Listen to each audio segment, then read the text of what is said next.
strong.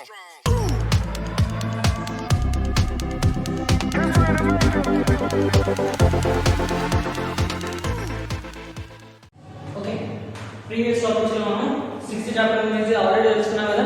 Resistance గురించి అంటే నిరోధం ఏంటి, దాంతో పాటుగా ఓమ్స్ లా అంటే ఏంటి, ఓకే రెసిస్టివిటీ గురించి మాట్లాడాలి, స్పెసిఫిక్ రెసిస్టెన్స్ గురించి కూడా మనం మాట్లాడుకున్నాం. నెక్స్ట్ వచ్చేసి మామూలుగా అయితే మనకి ఎక్కడ తీసుకున్నా కూడా కొన్ని వాట్ అంటే టెంపరేచర్ కోఎఫిషియంట్ అని చెప్పేసి ఒక టాపిక్ అయితే ఉంటుంది. టెంపరేచర్ కోఎఫిషియంట్ అంటే ఈ టెంపరేచర్ కోఎఫిషియంట్ అంటే ఏంటి అంటే యాక్చువల్గా చూసుకుంటే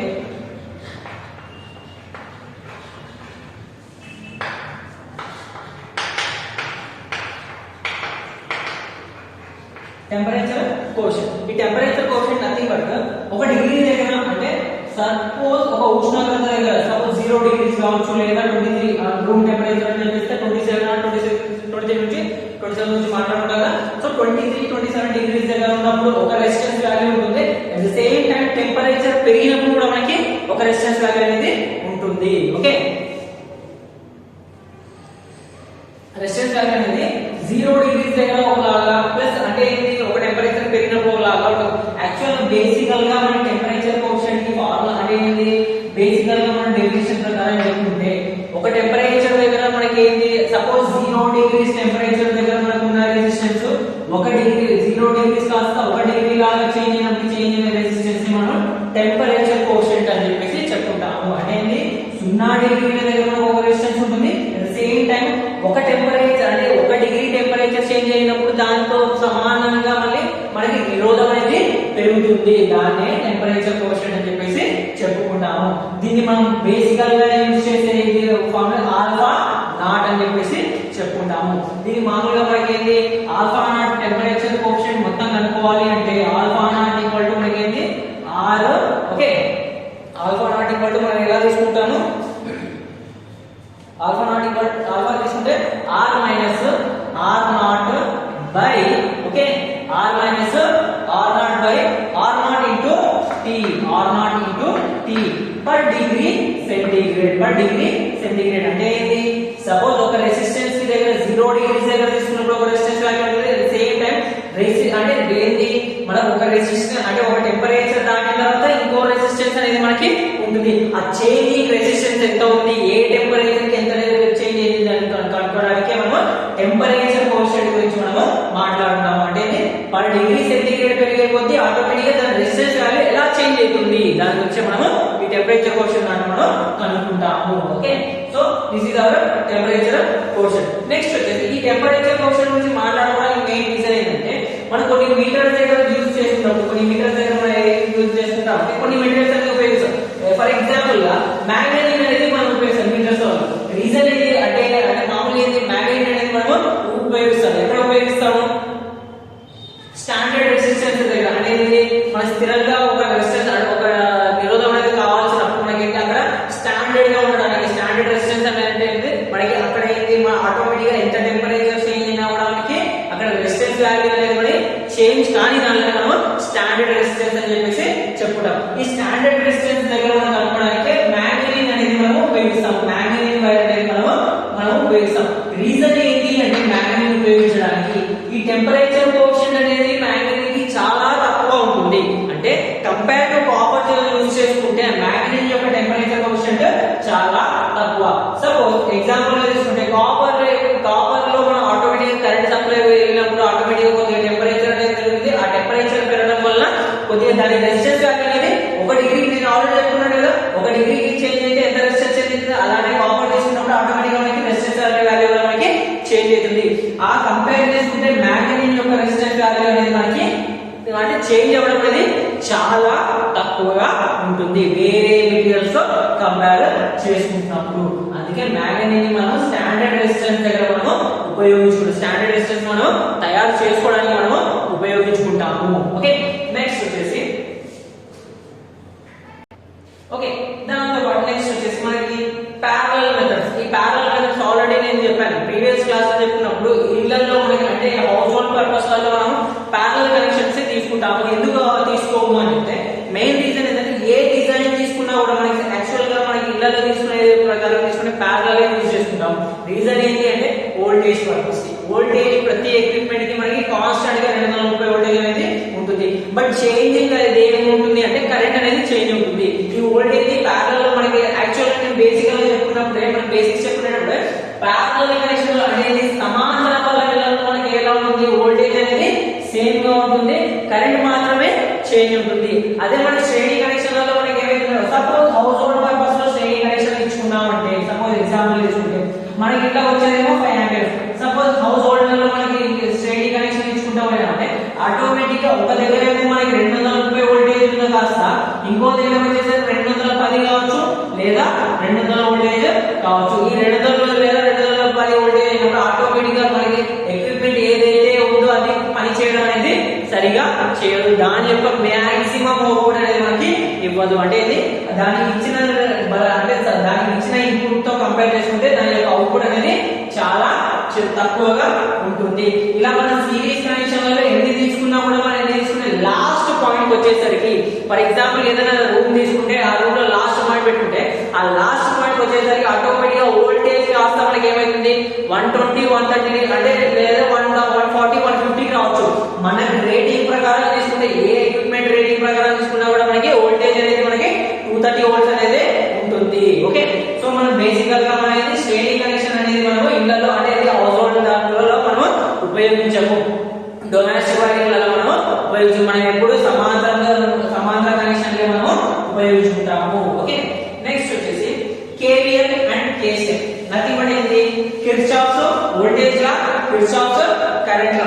ఈ Kirchhoff's voltage law, Kirchhoff's current law main reason already నేను చెప్పుకున్నట్టు సిరీస్ అండ్ ప్యారలల్ అనేది చిన్న సర్క్యూట్స్ అయితే మనకి ఏంటి తొందరగా చేసుకోవచ్చు. వేరే మనకి ఏంటి ఒక్కొక్క సర్క్యూట్ దగ్గర ఒక్కొక్క రెసిస్టెన్స్ దగ్గర ఒక్కొక్క వాల్యూ దగ్గర మనకి ఏంటి వోల్టేజ్ డ్రాప్ కనుక్కోవాలి, కరెంట్ కనుక్కోవాలంటే మాత్రం మనకి చాలా కష్టమైతుంది.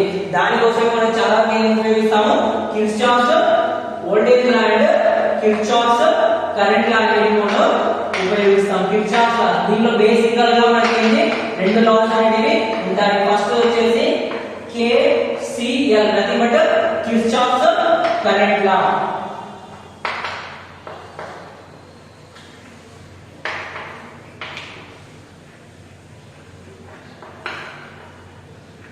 కిర్చాఫ్స్ కరెంట్ లా. ఓకే, ఈ కిర్చాఫ్స్ కరెంట్ లాలో బేసికల్ గా ఏముందంటే ఇన్కమింగ్ కరెంట్స్ అనేది and at the same time out going currents అనేది మనకి ఈక్వల్ గా ఉంటుంది. లేదా ఒక పాయింట్ దగ్గర తీసుకున్నప్పుడు అన్ని కరెంట్స్ యొక్క వాల్యూ వచ్చేసి మనకి ఏమైతుంది 0 అనేది అవుతుంది. ఫర్ ఎగ్జాంపుల్ తీసుకుంటే ఒక పాత్ అంటే ఒక బ్రాంచ్ తీసుకున్నాం అంటే ఒక కనెక్షన్ అనేది ఒక నోడ్ తీసుకొని దానికి 4 కనెక్షన్ లేదా 5 కనెక్షన్లు తీసుకున్నాం అంటే ఈ పాయింట్ దగ్గర మనకి కరెంట్ వాల్యూ ఎంత ఉంది కనుక్కోవాలి. ఈ పాయింట్ దగ్గర మనకి ఈ నోడ్ దగ్గర మనకి కరెంట్ వాల్యూ అనేది ఎంత ఉంది అనేది కనుక్కోవాలి. సో బేసికల్ గా ఏ వాల్యూ తీసుకున్నా కూడా మనకి ఏంటి ఇన్కమింగ్ ఉంటుంది, at the same time out going కూడా ఉంటుంది. సో మనం బేసికల్ గా ఇది I1 అనుకుంటే ఇది I2 అనుకుంటే ఇది I3 అనుకుంటే ఓకే I4 అనుకున్నాము ఇది ప్లస్ ఇది I5 అనుకుంటే ఇక్కడ చూడండి ఈ ఇన్కమింగ్ కరెంట్స్ ఏదైతే ఉన్నాయో దానికి సమానంగానే మనకి అవుట్ గోయింగ్ కరెంట్స్ అనేవి ఉంటాయి. సో దీని ప్రకారం తీసుకుంటే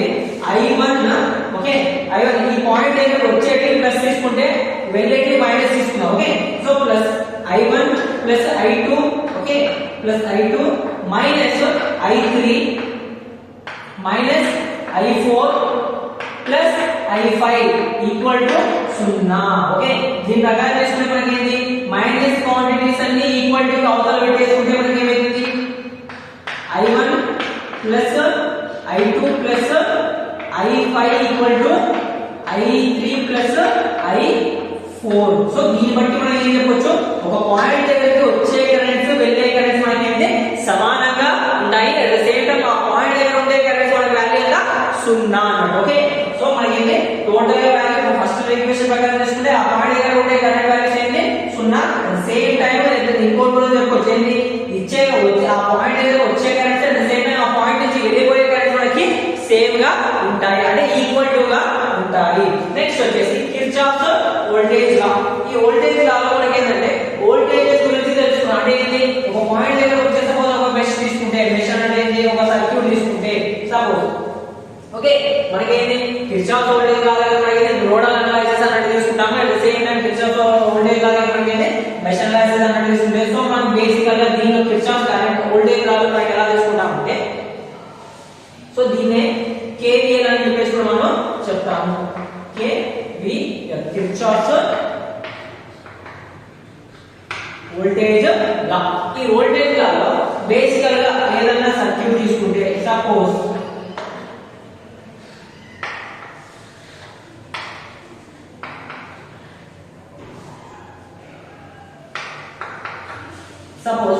ఇది R1 R2 R3 plus minus V1 plus minus V2 అనుకుంటే ఓకే, దీనిలో మనకి కిర్చాఫ్ వోల్టేజ్ లా ప్రకారం తీసుకుంటే మనకి ఇక్కడ ఈ రెసిస్టెన్స్ దగ్గర ఉన్న డ్రాప్ అయిన వోల్టేజ్ ఓకే, చూడండి రెసిస్టెన్స్ దగ్గర డ్రాప్ అయిన వోల్టేజ్ అంటే ఇది product of current and resistances and voltage okay, product of current and voltage and resistance okay.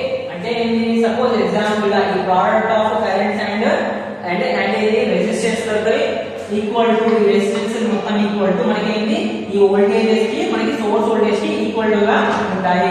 Example తీసుకుంటే సిగ్మా ఈ సపోజ్ అంటే ఏంటి వోల్టేజ్ బ్యాటరీస్ యొక్క voltage plus sigma I into R equal to 0 equal అంటే ఏంటి sigma E equal to మనకి ఏంటి sigma I into R అంటే ఒక పాయింట్ దగ్గర తీసుకున్నప్పుడు మనకి ఏంటి వోల్టేజ్ అనేది మనకి ఎలా ఉంటుంది, ఈ పాయింట్ దగ్గర మనం డ్రాప్ అయిన voltage at the same time ఇక్కడ ఉన్న బ్యాటరీ దగ్గర వోల్టేజ్ మనకి సరి సమానంగా ఉంటాయి. ఎలా ఉంటాయి? సరి సమానంగా ఉంటాయి ఓకే. ఇది మనకి కిర్చాఫ్స్ వోల్టేజ్ లా ఓకే. నెక్స్ట్ వచ్చేసి Wheatstone bridge.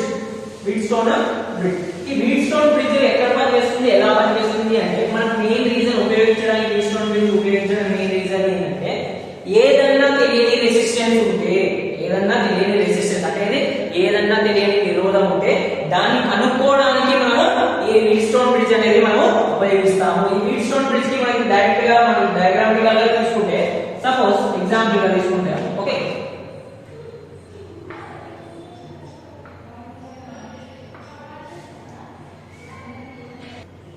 Okay Wheatstone bridge. ఈ వీట్స్టోన్ బ్రిడ్జ్ పర్పస్ ఏంటంటే మెయిన్ గా మనకి ఏదైనా రెసిస్టెన్స్ వాల్యూ అంటే ఏదైనా తెలియని రెసిస్టెన్స్ వాల్యూని తీసుకొని ఈ బ్రిడ్జ్ లోపల పెట్టేసి మనము అంటే సపోజ్ ఎగ్జాంపుల్ R కావచ్చు, S కావచ్చు, Q కావచ్చు, P కావచ్చు, ఏదైనా ఒక రెసిస్టెన్స్ వాల్యూ అంటే సపోజ్ ఏదైనా తెలియని రెసిస్టెన్స్ వాల్యూని తీసుకొని ఎక్కడో ఒక దగ్గర మనం రీప్లేస్మెంట్ చేసి IG అంటే గాల్వనోమీటర్ లో ఉండే కరెంట్ ని 0 చేసుకుంటే ఆటోమేటిక్ గా దాని ఆపోజిట్ రెసిస్టెన్స్ అనేటివి ఈక్వల్ గా అవుతాయి. సో బేసికల్ గా తెలియని రెసిస్టెన్స్ ని మనం కనుక్కోడే సాధనం అన్నమాట ఓకే.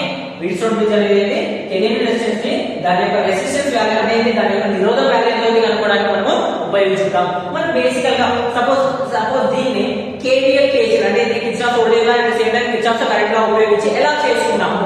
ఫర్ ఎగ్జాంపుల్ ఫస్ట్ తీసుకుంటే అప్లై అంటే first KCL at node B అంటే ఏంటి B సపోజ్ ఏ పాయింట్ దగ్గర రెండు పాయింట్స్ మూడు పాయింట్స్ అని జాయిన్ అవుతాయో దానిని మనం ఏమంటాము నోడ్స్ అని చెప్పేసి చెప్తాను. నోడ్ అంటే పాయింట్స్ అన్నమాట ఓకే. ఆ పాయింట్స్ ప్రకారం తీసుకుంటే B దగ్గర నోడ్ ఉన్నప్పుడు వెళ్ళే కరెంట్ వచ్చే కరెంట్ ఎలా ఉంది అనేది మనం గుర్తుపెట్టుకోవాలన్నమాట. First apply KCL at node B. ఈ నోడ్ B దగ్గర మనకి KCL అప్లై చేసినప్పుడు I1 నేను ఆల్రెడీ KCL ఏం చెప్పాను, I1 I2 గురించి మాట్లాడుకున్నాం తప్పించి V1 V2 గురించి మాట్లాడుకోలేదు. వేరే మనం KVL ఏం మాట్లాడుతున్నాము, ఓన్లీ వోల్టేజెస్ గురించి మాట్లాడుతున్నాము కానీ కరెంట్ గురించి మాట్లాడుకోలేదు. సో మనం ఇక్కడ మాట్లాడుతుంది only KCL. So Kirchhoff's current లా. సో మనం ఇక్కడ మనం నోడ్ B దగ్గర మనం అప్లై చేసుకుంటే ఇక్కడ చూడండి I1 అంటే నోడ్ దగ్గర వస్తుంది కాబట్టి మనం I1 అనేది పాజిటివ్ తీసుకున్నాం, మైనస్ IG అంటే ఈ నోడ్ పాయింట్ B పాయింట్ దగ్గర నుంచి మనకి I అనే వాల్యూ అనేది వెళ్ళిపోతుంది కాబట్టి మైనస్ IG తీసుకున్నాను, మైనస్ I3 ఓకే. ఎందుకు ఆ B పాయింట్ నుంచి మనకి I3 అనేది వెళ్ళిపోతుంది equal to 0.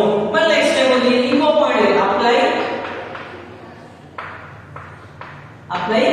KCL at node D okay. D దగ్గర మనము అప్లై చేస్తున్నాం KCL, సేమ్ KCL D దగ్గర అప్లై చేసుకుంటే ఎలా ఉంటుంది. ఎగ్జాంపుల్ తీసుకుంటే I2 ఎందుకు ఈ పాయింట్ దగ్గరికి మనకి కరెంట్ అనేది వస్తుంది, same time plus okay plus మనకి ఏమైంది IG అవుతుంది plus Ig okay minus I4 equal to 0 okay equal to 0. So basic గా దీని ఈక్వేషన్ 1 అని చెప్పుకుంటే దీని ఈక్వేషన్ 2 అని చెప్పుకున్నాం. ఓకే నెక్స్ట్ వచ్చేసి apply KVL apply Kirchhoff's voltage law okay to Kirchhoff's voltage law for a closed loop for a closed loop A loop Kirchhoff's voltage లా నేను already circuit తీసుకున్నాను. సో మనం ఏంది సర్క్యూట్ మొత్తం గురించి మాట్లాడుతున్నాం. సో దీంట్లో మనకి ఏంది ఈ వాల్యూ మొత్తం ఈ సర్క్యూట్ అనేది ఈ వలయం గురించే మాట్లాడుకోవాలి. ఈ వలయం గురించే మాట్లాడాలి. సో ఇలా రాసుకున్నాం మనకి ఏదైతే closed loop A B D A okay A B D A గురించి మాట్లాడుకోవాలి. So A B D A గురించి మాట్లాడుకుంటే A నుంచి ఏమైంది చూడండి I1 ఇంటూ P ఓకే ఎందుకు P యొక్క రెసిస్టెన్స్ అనేది పెట్టుకున్నాను. ఓకే నెక్స్ట్ వచ్చేసి మనకి ఏముంది I1 into P plus Ig into G galvanometer కాబట్టి మనం తీసుకున్నాము మైనస్ ఇక్కడ చూడండి I2 అనేది ఆపోజిట్ గా ఉంది. సో మనం అందుకోసం మనం మైనస్ తీసుకున్నాం I2 ఇంటూ మనకి R I2 ఇంటూ R అన్నట్టు తీసుకున్నాము ఈక్వల్ టు మనకి ఏమైంది 0. Okay apply KVL to closed loop AB DA. Next మనకి దీనికి ఏంటి డైరెక్ట్ వాల్యూ 3 అన్నట్టు తీసుకున్నాం ఈక్వేషన్ 3. నెక్స్ట్ వచ్చేసి apply KVL to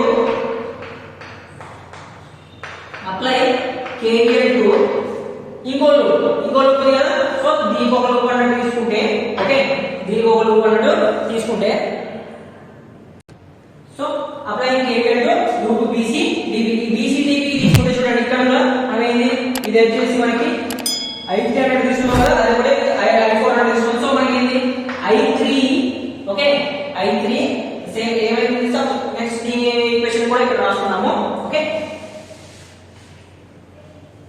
so KVL at loop ఏది BC DB రాసుకుంటే మనకి ఏమైతుంది చూద్దాం. ఓకే దీనికి ఏమైంది I3 into Q okay minus I4 into S minus Ig into G equal to 0 అని చెప్పేసి చెప్పండి. సో ఇవన్నీ మనకి ఫోర్త్ ఈక్వేషన్. ఓకే ఇది ఫస్ట్ ఇది సెకండ్ అండ్ ఇది fourth third and fourth equations.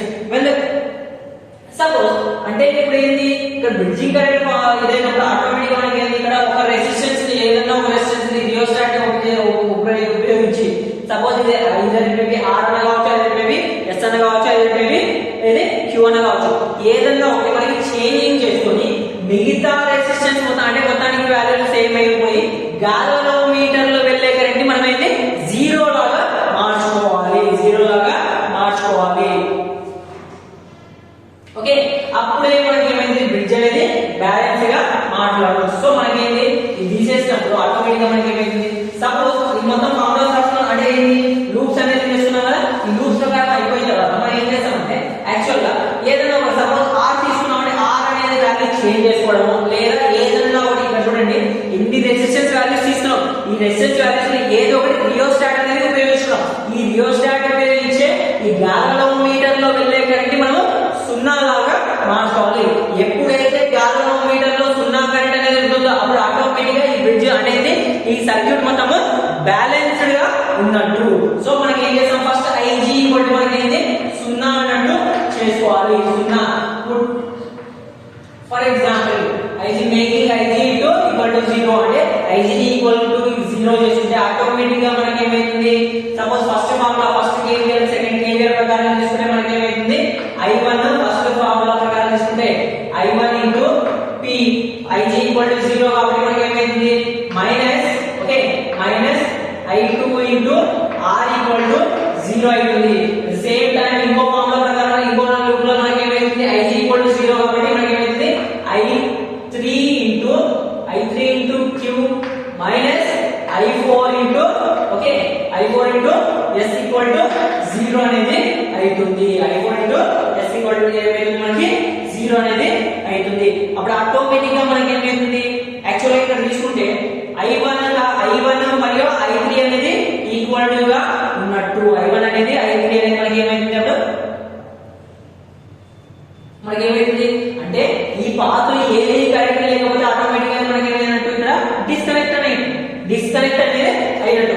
So Ig0 ఏంటంటే ఆటోమేటిక్ గా I1 కాస్త మనకి ఏమైతుంది I3 కి సమానంగా అవుతుంది. At the same time I2 కాస్త మనకి ఏమైతుంది I4 కి సమానంగా అవుతుంది.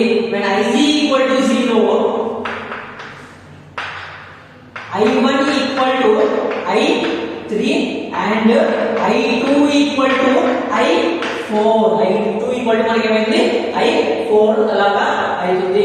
సో దీన్ని బట్టి మనకి ఎలా రాసుకోవచ్చు సపోజ్ ఎగ్జాంపుల్ గా రాసుకుంటే ఓకే దీన్ని బట్టి మన ఎగ్జాంపుల్ గా రాస్తే మనకి ఏమైంది I1 into P equal to I2 into R equal to మనకి ఏమైంది సపోజ్ దీన్ని ఎలా రాసుకుంటే ఏమైంది I1 into P equal to I2 into R అయితే దీన్ని ఎలా రాసుకోవచ్చు I3 into Q equal to మనకి ఏం రాసుకోవచ్చు I4 into S అన్నట్టు రాసుకోవచ్చు.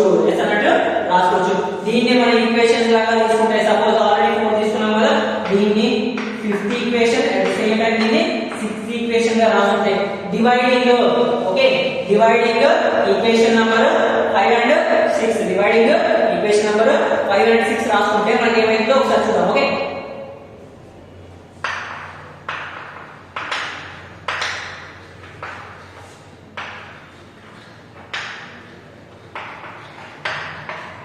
ఆటోమేటిక్ గా మనకి ఏమైంది I1 P by okay I3 into Q equal to మనకి ఏమైంది I2 into R by I4 into S అన్నట్టు అవుతుంది. I4 already dividing equation 5 and 6 తీసుకుంటే I1 కాస్త మనకి ఏమైంది I3 కి సమానంగా ఉంది. I2 కాస్త మనకి I4 కి సమానంగా ఉంది. ఆటోమేటిక్ గా మనకి ఏమైంది P by Q equal to R by S అనేది అవుతుంది. P by Q equal to R by S అనేది అవుతుంది. ఇది మనకి బ్రిడ్జ్ యొక్క ఈక్వల్ అనేది బ్యాలెన్సింగ్ కండిషన్ అన్నమాట. ఓకే ఇది బ్యాలెన్సింగ్ కండిషన్.